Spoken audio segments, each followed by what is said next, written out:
মা বাবা নিয়ে তারা উমরা করতে পারেনি, তাদের চিন্তা করা যাবে।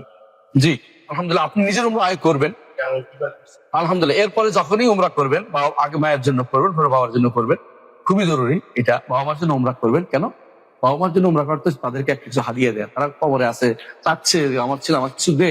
ক্ষমা প্রার্থনা করবেন তাদের জন্য, বেশি উমরা করবেন তাদের জন্য, দান করবেন তাদের জন্য। যখনই সাজদাতে বেশি বেশি দোয়া করবেন, রব্বির হামহুমা কামা রাব্বায়ানি সাগীরা, বেশি বেশি তাদের জন্য দোয়া করবেন। সাজদাতে ও শেষ বর্ষকে সালাতের পরে, আর সব সময় জীবিত থাকলেও দোয়া করতে পারবেন। এটা মরে গেলেও দোয়া করবেন, জীবিত থাকলেও দোয়া করবেন, রব্বির হামহুমা কামা রাব্বায়ানি সাগীরা। বিশ্বাস করুন তারা যে অভাবে আছে, এখন তো আপনি কিছু হাত পা নাড়তে পারতেন, তো কিছুই করতে পারতেছে না, তো কিছু নাই। আপনাকে যদি আলেম বানাতো একটা কথা ছিল, আপনার যদি কোনো দিন শিক্ষা দিতে একটা কথা ছিল, আপনার যদি কোনো একটা সন্তান বানাতো, এই জন্য একটা সন্তানের দোয়া তাদের কাছে লাগবে, এই জন্য কাজে রাখতে আপনি বেশি দোয়া করুন তাদের জন্য। আর সম্পদ সৎকার জারিয়ে রাখলে তাদের কাজে রাখবে, ওইটাও তো অনেকে রাখেন।